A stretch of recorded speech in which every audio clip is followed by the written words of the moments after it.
যে নারী মনে করবে তার স্বামী হচ্ছে পৃথিবীর শ্রেষ্ঠ স্বামী, ওই নারী কখনো আরেকজনের দিকে লুলুক দৃষ্টিতে তাকাতে পারে না। আসসালামু আলাইকুম প্রিয় ভাই বোনেরা, সবাই কেমন আছেন? আশা করি আল্লাহর রহমতে সবাই ভালো আছেন। আমিও আপনাদের দোয়ায় ভালো আছি। আজকে আরেকটি নতুন ভিডিও নিয়ে আপনাদের মাঝে চলে আসলাম।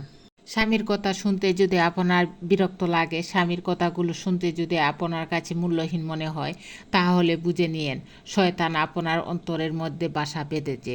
আল্লাহ পাক আপনার স্বামীকে আপনার জন্য নেতা নিযুক্ত করেছেন।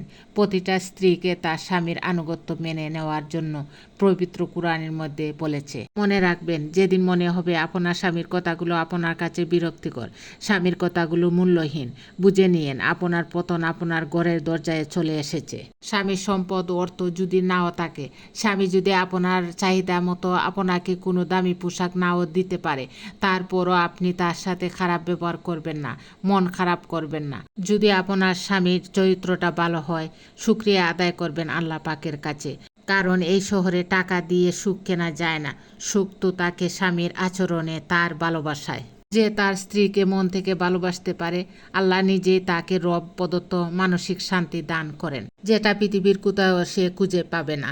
তাই মানসিক প্রশান্তি যদি কোনো হাজবেন্ড পেতে চায়, তাহলে অবশ্যই তার স্ত্রীকে মন থেকে ভালোবাসতে হবে। এছাড়া কোনো উপায় তার কাছে নাই। সে তার স্ত্রীকে ভালোবাসে না, দেখবেন সে খুব চটপট করে, অলওয়েজ মানসিক অশান্তি, মানসিক ডিপ্রেশন তাকে ঘিরে ধরে সব সময়। যে স্বামী তার স্ত্রীর মনে কষ্ট দিয়ে নিশ্চিন্তে পাশে ঘুমাতে পারে, সে স্বামীর পাশে স্ত্রীর লাশ হয়ে পড়ে থাকলেও তবুও স্বামী সামান্য পরিমাণে কষ্ট অনুভব করবে না।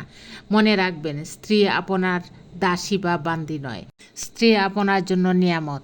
স্ত্রীর কতটুকু হক আপনি আদায় করেছেন, এ বিষয়ে আল্লাহ রাব্বুল আলামিন কিয়ামতের দিন আপনাকে জিজ্ঞাসা করবেন। নিজের স্ত্রীর সাথে কখনো অন্য নারীর তুলনা করবেন না, কারণ অন্য নারী যদি আপনার জন্য কল্যাণকর হতো, তাহলে আল্লাহ পাক অন্য নারী আপনার জন্য বাজেট করে দিত। হয়তোবা ওই নারী আপনার জন্য কল্যাণকর নয়, আপনার যোগ্য নয়, অথবা আপনি তার যোগ্য নন।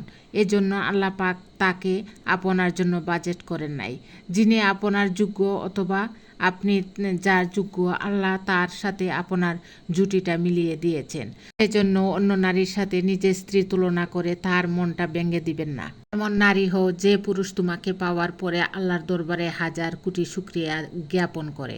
এমন নারী হও যে পুরুষ তোমাকে পাওয়ার পরে নিজেকে বলবে, আমার আর কোনো চিন্তা নেই, আমার বাকি জীবনটা আমার স্ত্রীর হাত ধরে সুখে শান্তিতে কাটিয়ে দিতে পারবো। যে নারী নিজেকে এমনভাবে গঠন করতে পারবে, সেই নারীর জীবনে কখনো দুঃখ নামের শব্দটা আসবে না। তার জীবনটা সুখে শান্তিতে সবসময় পরিপূর্ণ থাকবে। ধন্যবাদ সবাইকে। আসসালামু আলাইকুম।